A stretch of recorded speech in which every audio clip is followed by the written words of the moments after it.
Setelah kalian memahami apa itu Odoo dan bagaimana fitur-fitur di dalamnya, pada video kali ini kalian akan belajar mengenai cara membuat database di Odoo.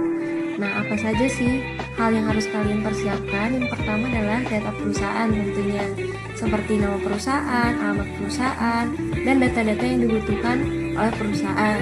Kemudian yang kedua adalah data pengguna. Data pengguna ini dipergunakan untuk mengakses akun dari sebuah perusahaan. Jadi sebetulnya di satu website Odoo itu bisa terdapat beberapa perusahaan dan beberapa pengguna. Jadi normalnya satu pengguna itu satu perusahaan, atau misalkan satu perusahaan itu bisa berbagai macam pengguna gitu di dalamnya sesuai dengan bidangnya masing-masing. Itu disesuaikan dengan admin IT di holding sebuah perusahaan. Terus yang ketiga adalah mengkonfigurasi. Jadi mengkonfigurasi ini sebetulnya dilakukan oleh admin IT di sebuah perusahaan masing-masing. Jadi di video ini fungsinya untuk kalian bisa tahu nih bagaimana sih cara mengkonfigurasi di akun Odoo ini. Nah, ini tampilan Odoo pada menu setting. Fungsinya itu untuk apa sih? Nah, fungsinya untuk menambahkan user dan companies yang nantinya akan dipergunakan. Nah, kita langsung saja lihat. Fungsi yang pertama itu manage user. Fungsi manage user ini seperti apa? Fungsi manage user ini adalah menambahkan user atau pengguna yang dapat mengakses perusahaan apa saja sih yang bisa diakses. Nah, cara menambahkannya tinggal klik new, kemudian isi name ini disesuaikan dengan bisa nama orang ataupun nama divisi gitu.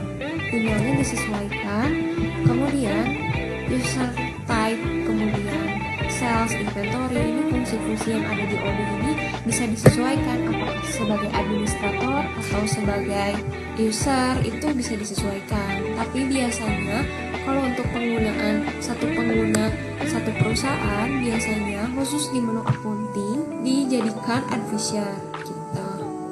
Dan semuanya itu dijadikan administrator. Ini disesuaikan dengan kebutuhan dari masing-masing perusahaan gitu. Nah, setelah pembuatan data user, kemudian saatnya membuat data companies. Nah, seperti yang tadi di awal dijelaskan bahwasannya satu website Odoo ini bisa terdapat beberapa perusahaan gitu. Nah, cara menambahkannya sama dengan user tadi, tinggal klik new, kemudian company name ini diisi sesuai nama perusahaan masing-masing gitu. Nama perusahaannya, kemudian alamat perusahaannya, nomor telepon, website, sosial media, dan lain sebagainya. Nah, tapi yang perlu kalian perhatikan adalah pada saat klik menu user. Nah, pada multi companies ini, allow companies-nya bisa kalian isi nih. Perusahaan apa saja yang diizinkan untuk mengakses pada email address ini gitu. Misalkan ini satu user hanya bisa mengakses satu perusahaan. Setelah itu, untuk mengatur kata sandinya, tinggal klik icon action, kemudian klik change password. Nah, baru masukkan new password.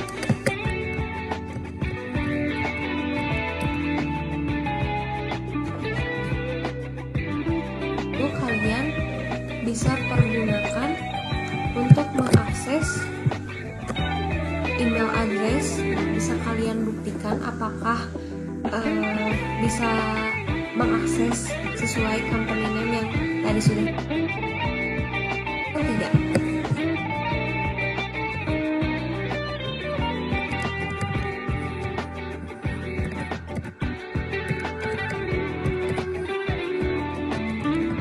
Kemudian klik login. Bisa terlihat ya, hanya bisa mengakses satu perusahaan saja. Nah, cara mengkonfigurasinya itu seperti apa sih? Nah, caranya ini terkhusus untuk fitur yang ada di accounting. Kita bisa lihat bahwa fitur yang ada di accounting, khususnya chart of account ini tidak muncul. Nah, caranya tuh kalian harus mengkonfigurasi pada saat di setting. Sebetulnya konfigurasi yang ada di setting ini harus diakses oleh admin holding IT sebelumnya. Jadi sebelum mengakses untuk penggunaan Odoo di setiap satu perusahaan satu pengguna ini, harus diatur oleh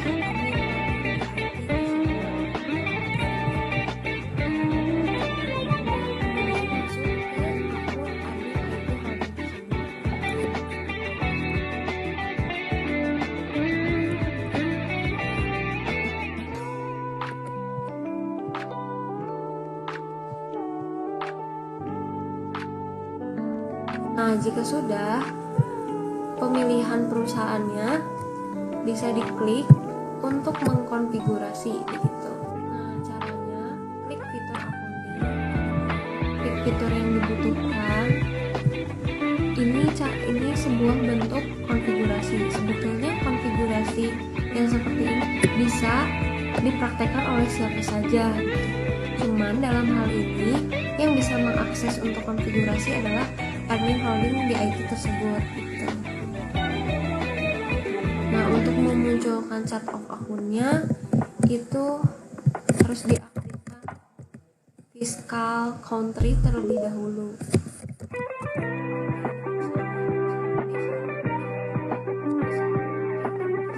Yang lainnya hanya di checklist ini sesuai kebutuhan perusahaan. Sudah, klik save. Kemudian masuk lagi ke akun satu user satu perusahaan yang tadi yang sebelumnya belum terkonfigurasi.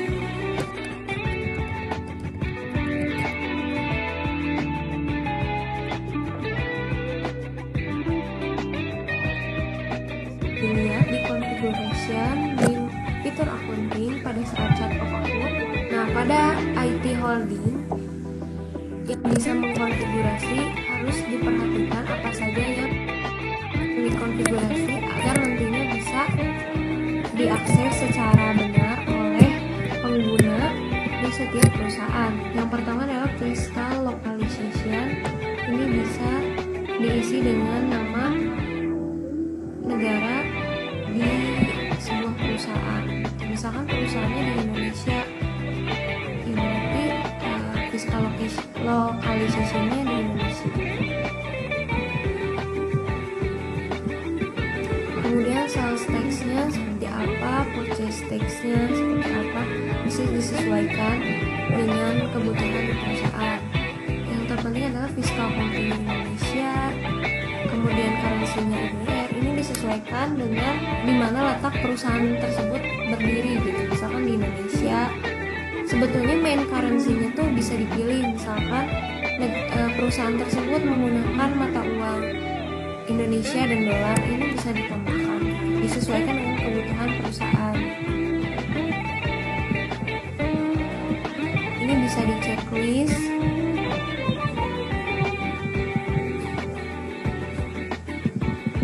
Seperti Strono Accounting, kemudian Anglo-Saxon Accounting, ini bisa di checklist gitu.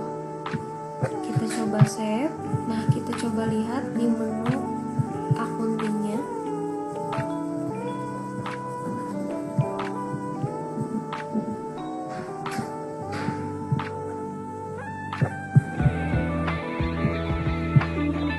Pada fitur accounting sudah muncul hasil konfigurasinya. Kita bisa lihat yang paling terlihat adalah pada saat chart of account. Yang tadinya tidak ada jadi ada. Hal ini karena fiscal localization itu disesuaikan dengan negara di setiap perusahaan masing-masing. Itu dia tadi cara membuat database di Odoo. Semoga kalian paham ya. Sampai jumpa di video selanjutnya.